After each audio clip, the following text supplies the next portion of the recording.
Welcome into another edition of Keeping Up with Montevallo Athletics. I'm your host, Caleb Brooks, joined by head football coach, Coach Blake Boren here at Montevallo. And Coach, first win of the season now in the books. You guys were able to get a big one on Friday night over Hale County. You controlled the game for the most part and went out there and kind of did what you wanted your team to do, coming off of the challenging game with Shelby County, facing a team that's in a classification higher than you guys.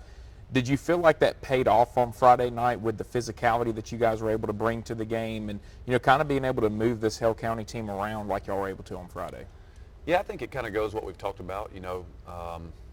Most people will tell you make your biggest improvement from week 1 to week 2. And so I think for us, playing that first week was kind of a shell shock of, we're kind of back into the swing of things. And the level that we need to play with the physicality and the tempo and the level of force we need to play was greatly increased this week, and I hope it continues the rest of the year. But we look like a different team, and that's not that Hale County's not a great team. They do really a lot on offense that give you issues with multiple shifts and trades. And again, I think Coach Locke does a great job. He's got great experience, and so really proud of our kids. They scored on a deep pass early on a 50-50 ball, but you take that one play out of the game defensively, we pretty much shut it down. And we took the screens away and we were able to match numbers there, and that was a big concern of ours going in. So, all in all, I just thought we played really, really well defensively. And obviously on offense for 2 years here, when we played on Friday night, everybody sort of knew what we were gearing up to do, and we were going to run the tailback and sort of make you stop it. And for the first time in 2 years, I thought we played with great balance. Braxton King, I think went 11 for 15 for 220 yards. We spoke with the officials this morning. There was a 40 or 50-yard pass that was ruled interference that they kind of, I think they would like to have back from talking with them. So really, he should have had 4 touchdown passes and should have been pushing 300 yards. And we still managed to run for 150 yards, on 35 attempts. And Anthony Martin played great again. So it was a really, really good offensive night. It was a great night for our team. And we're excited to be 1-0 in the region. It puts us in a great place as we continue to go through our season. But in this league, it's been really good. I think we've talked before, teams have advanced multiple rounds in the playoffs out of this league each year, and so there is no rest. We'll have to come prepared to play again Friday night against a Dallas County team that, has been big games for us the last 2 years, and we'll need another great effort again this Friday night. Talk about being balanced on offense. Was that one of the biggest keys for y'all having success offensively, was the fact that you were able to throw the ball and then being able to throw it really off the run, being able to use the run to set up the pass and then being able to execute when you put the ball in the air? Yeah, I think so. Because when you watched Hale County earlier in the year, they sort of matched numbers, played a lot of man coverage, and kind of put guys down in the box. And then, we worked that all week, and we sort of get out Friday night, and we started seeing 3 high safeties and a ton of spread looks defensively. And so I think that's probably based off of maybe some of the things we did against Shelby County late in the game, to where you got to make a decision each week. What do you want to play? And so being able to effectively run it and throw it is critical to offense success. Every good offense that can sustain success typically has that ability. At some point, football's just a numbers game, and so at some point the math's never going to end in your favor, because there's going to always have the opportunity to be one more defender in the box and offensive player. So, for us to be able to sort of equate numbers and play with the ball in space and showcase athletes on the perimeter, I think that's important for our team moving forward. One of the biggest things with offense is confidence. The offensive line having confidence in themselves, being able to block, quarterback having confidence in his receivers. Did you feel like that the offense got more confident in themselves as the game went on and they, were able to make plays and score touchdowns compared to week 1? Yeah, I think so.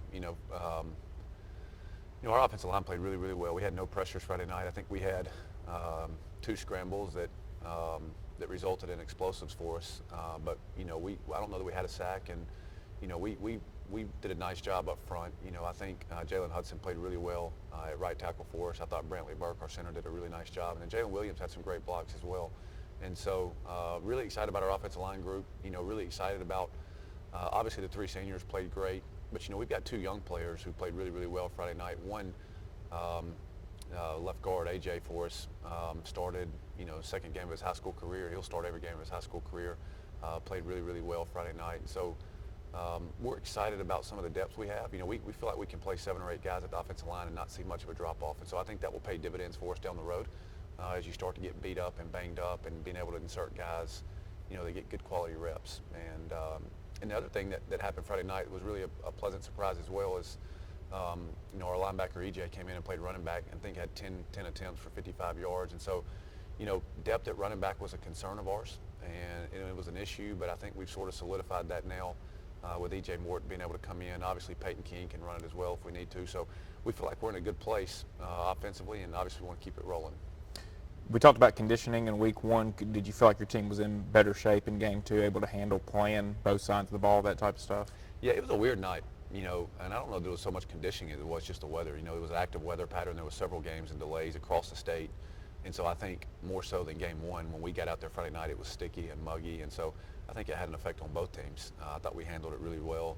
We fortunately came out of the game, for the most part, not overly beat up and banged up. Everybody should be back healthy again. But, the moisture in the air, you can absolutely feel that in Alabama in August and September, early September. And, we felt that more probably this past Friday night than anything. So I don't know that it was conditioning as much just a weather pattern. But, the nice thing about playing into September and October is hopefully you get some of that behind you and you get in a little bit cooler weather on Friday night.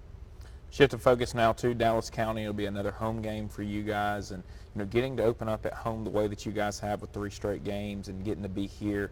Now closing off this homestand with another win. A, how important would that be for you guys to finish out the homestand right here, these first 3 games with a winning record during this stand, and then B, just getting that second region win as well and trying to put yourselves in good position to be able to host a playoff game later on this year. Yeah, it's critical, and it's obviously homecoming as well, which is a big part of the tradition of high school athletics, and there's a lot of pageantry involved in that, especially in this community with the homecoming parade on Thursday and some of the traditions that are done here. But when you just put all that aside and talk about the game, it's critical. Dallas County is a game that we've had to win the last 2 years to even be eligible to go to the playoffs. And so when you get into some of the weird tiebreaker rules with the state and you start looking at tiebreakers, I, J, K, and L, and you get down the list, region wins matter. And for us, this game matters a lot. And so, we talked with our seniors yesterday after practice about, taking the next step and trying to create and leave your own legacy. And obviously, all the goals that we've talked about are still intact, but we will need to win on Friday to do this. Last year we went to Dallas County, I think 7-2 at the time, and it was a must-win game. So there was a lot of pressure, and you hate to get into situations thinking it's do or die this early in the year, but in our case, it is. I mean, we need to be successful on Friday night, and I think we have a good plan in place. I think our kids are excited about that, and they're confident right now, and so we're very hopeful that we can come out and play well. You're telling me yesterday it rained a ton on Labor Day, and so wasn't able to do much at practice, but you weren't necessarily upset with that, giving your guys a little bit of a break and keeping them from hitting each other and stuff as much. So how does that change your plans now going throughout the rest of the week with how you'll do practice, or how does that change anything for you guys? Yeah, I think sometimes you hear people who are not real educated that think they know. Everybody thinks they can do 2 things, and they think they can run a grill and they think they can coach football. And so to the uneducated person who has no idea what they're doing, everybody thinks the answer is always just put the pads on, hit, bang, beat them into the ground, and we're going to create toughness. And that's, those days are long gone. That's not true. If it was true, they would do it in the NFL, and they would do it in college football. And so I think the thing to do is figure out a way to maintain your health and your wellness. And so we try to build in maintenance days. We try to build in recovery periods. It's no coincidence that when you look at facilities at Alabama and Auburn, they put cold tubs and whirlpool tubs in the facility, diet, and they have dietitians, they have nutritionists. The way you train has changed. And so all of that is put to the point of trying to help the athlete reach peak performance. And part of that is making sure that they're rested and their body is not taking the physical beating and toll, so that when we do go play on Friday night, we can be at peak performance for 48 minutes. And so Mondays are really days where you sort of kind of put, especially here, you kind of put Friday night games to bed. You watch the film, you make any corrections you do, and you just sort of install and kind of open the book, so to speak, because it is a long week, and every day is a new day, and every day has an intensive focus behind it. But for us, we try to occasionally do some maintenance days. Again, we're still to the point where we played 2 games now, and so I think our bodies are getting into playing shape, but obviously you just don't do that overnight. So I think being smart with your reps and how you manage your load and trying to make sure you get everybody to Friday night is really important. And so, yesterday was a great day, and it wasn't an overly physical day, but we came out of here, we got stuff installed that we need to get installed. We were able to watch tape. We got a great lift in, and so we feel like we're one step ahead of the game in terms of being ready to play on Friday night. One of the biggest things that I remember that I loved and that coaches are big on is the routine of each week with football. kind of everything being the same. This week's going to be a different week, because of homecoming, so you've got all these festivities and stuff going on. Friday will be a different day. You were out of school on Monday and all that, and so keeping your kids focused and them not letting some of the distractions of homecoming week and all of that, is that something that you've had to talk to them about and something that's important? Yeah, we talked to them about it yesterday. I went point blank down every senior on our roster. We meet with them on Mondays, kind of individually as a group afterwards, kind of set the focus for the week. And I asked them, can you tell me what the dress-up day was last Thursday or last year on a Thursday? Nobody knew. What was the dress-up? What was the theme on Monday of last year? Nobody knew, but everybody knew who we played. And we have 3 classes coming back Friday night. I think the class of 1992 is coming back in. I think the class of 2012 and the class of 2002 is coming back in. And there'll be 300 bodies here of people that were Montevallo graduates, and they probably don't remember what went on during the week, but they'll talk about their homecoming game, and they'll know exactly who they played, and they'll be able to tell stories about that. And so that's really where the focus needs to lie for this week, and we want to have fun. We want to celebrate homecoming. The homecoming parade in this town is outstanding. Montevallo is a great place. It's a vibrant community. When you go down Main Street, on Thursday night and the sun's starting to set and the town is full on both sides and shut down, it's really, really awesome to see. But the focus is still the game, and it needs to be that way, because this is another step in the process of trying to put together the best year that we can do for our seniors, so that when they come back 25 or 30 years from now and they're doing their reunions, they can talk about some of the great memories they made on Friday nights. And so I think our kids realize that. We actively talk about that, and we want them to celebrate it. We want them to dress up, but we want them to keep the focus where the focus needs to be, and the reason the homecoming game exists is because you're playing the game.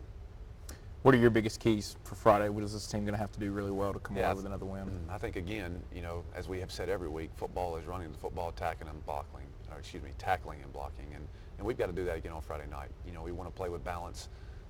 We want to make a defense make a choice of how are you going to defend us, and then whatever they choose to do, we want to take it in the opposite direction where maybe they're vulnerable and weak at. And so the formula never really changes. It's just trying to figure out the chess pieces and how to move them based off what looks were being presented on both sides of the ball. And so, we put in a different defensive front last week based off what we saw on offense. Worked great. Probably won't be in that again this week, because every week's a new week, and you go and you look and see, what's being presented, and you figure out the best way to attack it. And that's why we have such a great staff that does such a great job. Again, we've got a bunch of coaches here that are very seasoned and very veteran, and it's by no coincidence that we were able to take a really high-scoring offense first couple of weeks. It presented a lot of looks, and to be able to effectively shut it down. So really proud of our coaches' efforts as well.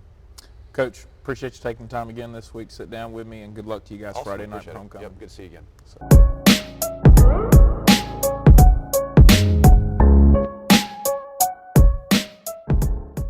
Welcome back in. Keeping up with Montevallo Athletics. Caleb Brooks now joined by head volleyball coach, Coach Tena Niven. And Coach, for y'all last week, you take on Indian Springs on Tuesday, 3-2. You end up following that one, but you got to be happy with the way that your girls were able to compete. And when it comes down to that fifth set in a volleyball game, I mean, it just, anything can happen. The game's shortened in itself to 15 points instead of 25 points.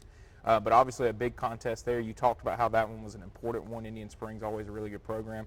Able to defeat Hopeville this past week again, and kind of comfortably able to win that one. You're able to probably get some girls in and get some experience, that type of stuff. And then over the weekend, you get to face some really good competition and get to face some really good teams. And maybe the results weren't what you wanted, but getting to face that level of competition, you had to be happy with your girls getting to see that and the way that your girls were even able to compete against that level of competition this weekend. Right. We started off Tuesday against Indian Springs. It's always a nice little, I don't want to necessarily call it a rivalry, but we always play well against each other. We're well matched usually. And we wind up fighting ourselves 2 games down, and we're without one of our starters because of illnesses, and somebody's got to step up. We win the next 2 games, have the momentum, but just going in the 5th game, just couldn't quite finish those last couple of points, wind up losing 16-14 in that 5th match. And it's really tough. It was a long game. I was proud of the way they very could have folded it up and just we got on the bus and gone home with 3-0. But they fought their way back and made it a game. And then Thursday was a nice game. We played really, really well. We did get a lot of people in, but it was nice to see us play that caliber of ball where it's I just want them to play clean. That's what I always tell them. Clean, just play like it's supposed to, the way it's supposed to look, and just get after it. And we did that on Thursday. The JV got a win Tuesday night against Indian Springs. They got a win also Thursday against Hopeville, so that was real big for them. They lost to Hopeville. Our JV program did the first game of the year, so it was kind of a redemption game for them. And then going in this weekend, it's kind of tough. You had that huge game Tuesday. Then Thursday we have a game. Friday I've got 3 starters that are cheering, and they're cheering all night Friday night, jumping up and down. Their legs are about spent. So we leave at 6:15 going to Corner to play a tournament. We play at 8 o'clock. And Corner's a very good team. We actually played very well against Corner. We wound up losing, but played pretty well, especially the second game. Then we turn around. We have a couple hours off. We're able to kind of regather ourselves. We play Summerton Christian, defeat Summerton Christian the first game. Just kind of play around. We kind of played in streaks, which I was not very happy with. In the second game, wound up losing it, and wound up losing the third game. We wind up beating Paul Bryant. And then the last game of the day, we're up against St. James, which is, one of the better programs for, I think they're 3A now, private school in Montgomery. And, I just told the kids, I'm like, look, just lay it out there. Just play as hard as you possibly can. Do things you don't normally do. Let's just go for it. Some of them have been working on their jump serves, but they haven't felt comfortable doing it in a game. And I'm like, jump serve. Just what do we have to lose? Go after them. Just play the best that you can play. And it was nice to see, we wound up losing, but it was nice to see them play well against that higher caliber team. And so we wound up 1-3 for the tournament. Yeah, looking at the wins and losses, not too happy with it. But overall for the day, considering, like I said, the tiredness that they were coming into it, I thought that we had some moments where we played some really, really good ball. I think what you just talked about is something that the outside fan doesn't consider and doesn't realize happens a lot of times with play game Thursday. They go cheer on Friday night, and then not only are they cheering, but then the other girls that aren't cheering, they're at the game. They're in the student section. Right. They're standing up. They're staying out until, the game didn't end until close to 10 o'clock on Friday night, having to get in bed, come back the next day. Then you play 4 games in a day. That's just a lot on a high school student to have to deal with. And so to go play really well, that had to encourage you and show you a lot about the leadership of this team and what this team can go accomplish down the road. It does. They always want to go out there and perform well, but as having been a student at Montevallo High School, I want them to have the type of experience that I did, where they got to participate in as much as possible. And volleyball is just a game, and I want them to. Yes, it's important while we're in season and all, but there's other things that are important too. Like I said, we have homecoming week coming up. We're only going to play 1 game, which is tonight against Shelby County. And for the most part, the rest of the week, we'll try to have some practice times, but there's so much going on with community pep rallies and the parade and all that, and I want them to be involved in that. I could very well be like, well, no, we're sitting this out and make them come to practice and miss out on that stuff, but in the long run, what good does that do? I would rather them have the memories of being able to participate in all this homecoming stuff and just have fun. They only get to come to high school once. I always tell them, I'm pretty lucky. I love going to high school. My first time at Montevallo High School, and now I get to go to high school every single day, for the last 25 years at Montevallo High School. So, I want them to have fun. I want them to enjoy it, and I want them to get the most that they can out of their high school experience. They're going to have that opportunity this week. It's homecoming week, which means it's not going to be a super busy week for you guys, but it's like we were talking about a little bit beforehand.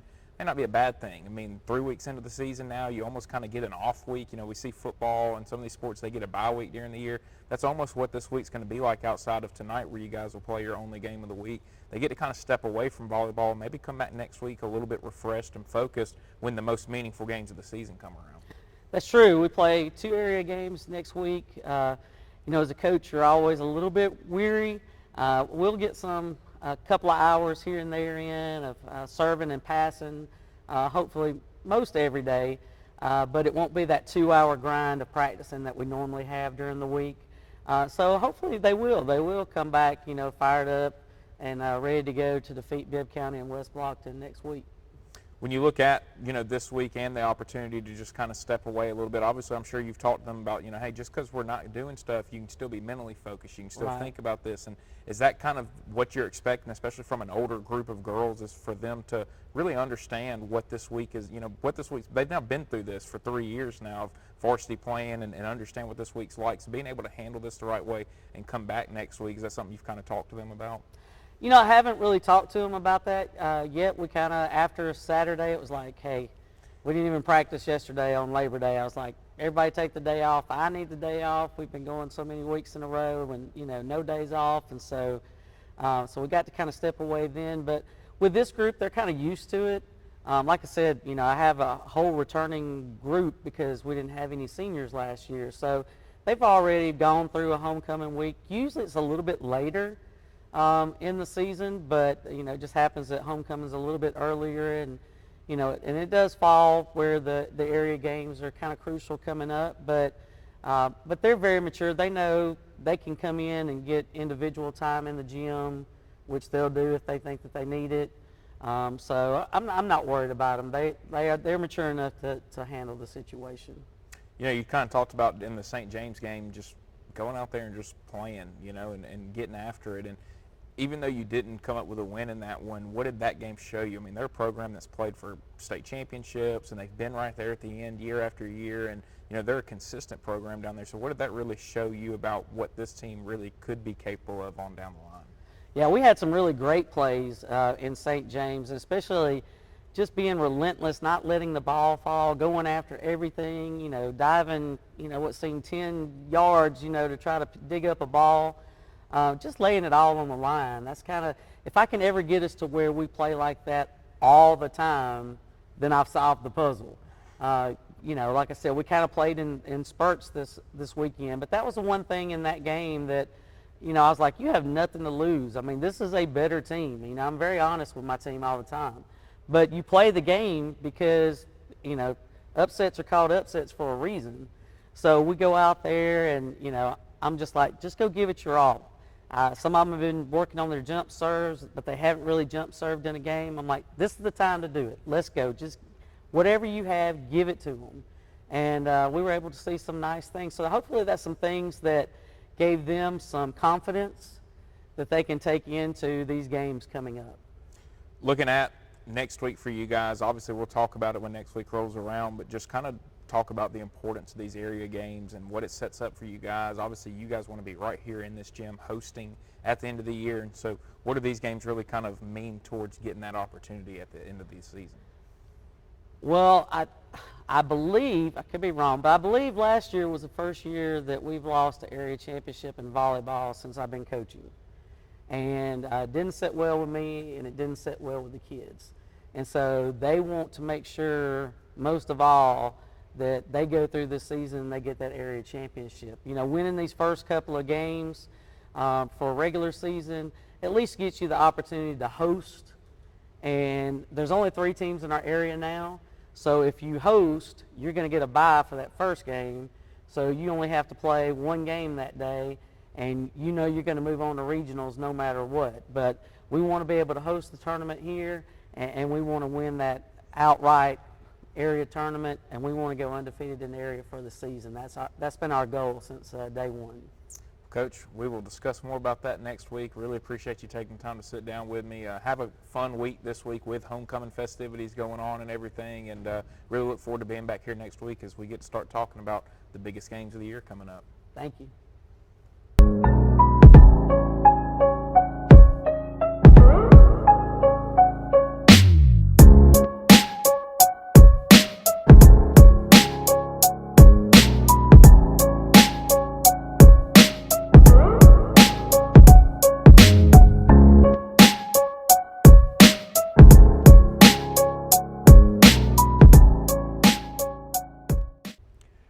Welcome back in, keeping up with Montevallo Athletics. I'm your host, Caleb Brooks, now joined by senior Jaylon Hudson here with the Montevallo football program. And Jaylon, win number 1 on the season on Friday night. It came 1 week later than obviously you guys wanted it to with the Shelby County game, but able to finally get on the win column and not only get the first win of the season, but the region win as well. Trying to set you guys up for being able to host a playoff game later on this year. Kind of talk about the game a little bit, what really went well for you guys on Friday night, and just how big was it to just get win number 1 under your belt going forward? Well, I'll say the start of the game was most important. You know, we had a different mindset coming out into that game because, you know, the first game gave us a different mindset on what we should be doing within the second game. The great start gave us a chance. It gave us a chance, which we didn't have a great start on defense because, you know, we had a busted play, but we still had high energy and we picked it up and everything. We had, for the seniors know they had to step it up on the field because everybody else was going to follow their steps on the field. And I just say that win gave us motivation, gave us a start to where we can continue to do good this season. When you look at, again, the start of the game, obviously you talk about a busted play on defense. They're able to get off to a hot start. You guys kind of faced a little bit of adversity. What did it really show you about this group to not really let that play affect the game and for you guys really from that point on to take the game over and control the game the way you were able to? Well, I guess it shows a little bit of fight in everyone. You can tell that everyone is committed and determined to be winners. And I feel like having the group of guys that we have, I know from working out with them, practicing with them, they have that right mindset to be winners. And coaches instilling that in everyone. And that's the type of program that we have in Montevallo. Tell me about offensively. You guys were able to get going a little bit more. You finally gotten a little bit more of a rhythm. You're able to put up 30-plus points in this ball game. Could you feel you guys' confidence in yourselves and what y'all can do as an offense kind of rising as the game went on and you continue to have more success? Yes. Coming out into the game, the first game, we struggled with the O-line. You know, we got 2 freshman O-linemen. We were switching everything up, see what fits best. And once the O-line really picked up, it gave the quarterback more confidence. The quarterback was able to get the ball to the receivers, and we started to make plays. Those plays built confidence in the team because the way the offense played led over to how the defense played, and there's just momentum throughout the game. You know, you're a senior on this offensive line. You talk about having a couple of young guys up front. How important has it been for all 3 of you guys up front as seniors to really take those guys under your wing, really help them, you know, and work on communication and kind of get them up to speed with where you guys are from a chemistry standpoint to be good up front? I feel as if we didn't do that, the O-line wouldn't be as good as it was supposed to be. What we do is one of the most important parts of the team because they're looking at how we compete, and it shows them, it gives them a standpoint of how they should compete also. And the little things like talking to them after practice, making sure they know everything is important because if they don't know, then they can't do it as well as they're supposed to. I feel like by me doing things like that, it'll ease them. It'll be easier for them to learn the subject more faster. You know, one of the things that we talked to you guys about when we came and visited you guys in the preseason was you guys as a senior class have said, we want to set the standard here at Montevallo. You know, we want to leave here doing something special. We want to kind of set the standard of, you know, hey, this is what the expectation is and this is what we are going to be going forward. How have you felt now a couple of games through the year about that leadership continuing on from fall camp into now the season and, you know, really just this team as a whole having that mindset and having that goal of making this a really special season this year? Yeah, at the beginning of fall practice, fall camp, we had a slow start. Not all of the seniors were focused in it as they should. Coach had to talk with us, let us know that if we didn't focus up, then things were going to be ugly. Because, you know, focus starts with a leader. The leader is the person that's going to show everybody else that if we don't do this, then it's not going to have the right outcome that we're supposed to. After we had that talk, you know, everybody stepped it up in practice. We practiced like we should, and the practices went over into the games. We played important. And I feel like going throughout the season, if we keep this leadership up, everybody will play at their best abilities, and we could possibly get to that goal.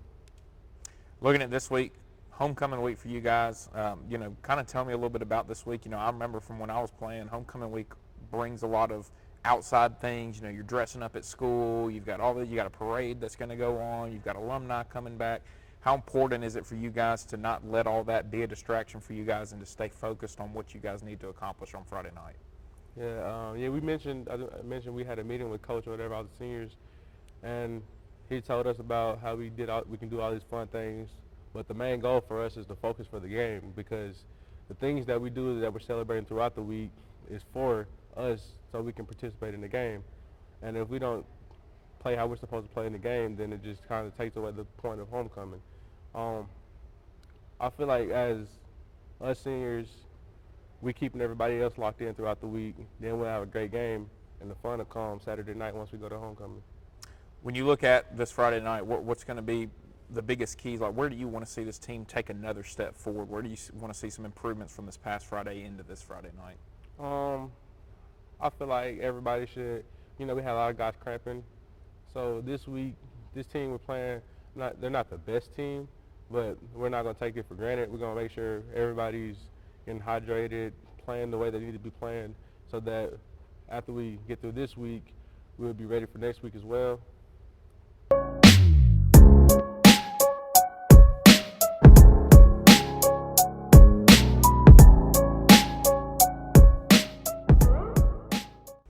All right, so we're going to do the get to know you part now of the interview. And so, Jaylon, tell me a little bit about what your favorite food is, and then how often are you eating that food? I'd probably say my favorite food would be pasta, like certain type of pasta. I'll eat it maybe 2 to 3 times a month. What type of, like spaghetti or chicken like Alfredo? Yeah, just really chicken Alfredo. Chicken Alfredo? Yeah. Yeah, hey, that ain't a bad one though there. What's your favorite movie to watch? Probably Fast and Furious. Like the whole series? The whole series. Yeah. What about favorite TV series? Like, what are you watching on Netflix right now? Vampire Diaries, but they just recently took it off of Netflix. Not many people watch that. They say it's more of a girl show, but I like it. You gonna be about to find another show then, because they took it off? No, I gotta finish watching it. Find it on another streaming device. Tell me about your favorite subject in school. Probably in the past it was math. That's because I was good at it, but it got a little bit harder throughout the years. So right now it'd probably be science, because science the past 2 years has been pretty easy. I have forensics.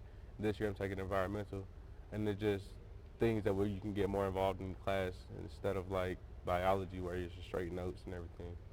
Yeah, and when you say easy, like, you mean like it just kind of like you understand it a lot easier, and it makes you interested in it a lot easier, that type of stuff? Well, that, and also it's not as, well, it's a lot of work, but at the same time it's not straight like thinking. It's more of like learning about the environment and things like that.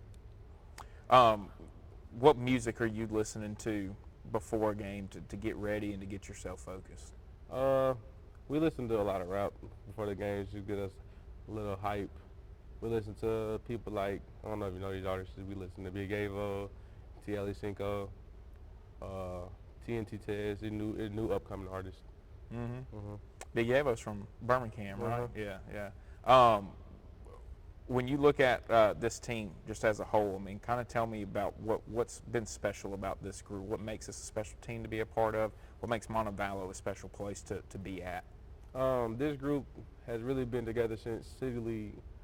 Well, most of it, the senior group and the juniors, and I know haven't got to really play with the freshmen as much, but it's a good thing that they are playing with us because they got a good class, and I feel like our senior leadership could push them to want to be good. Also, their senior year, they'll have a great class. Playing at Montevallo, everybody knows everyone.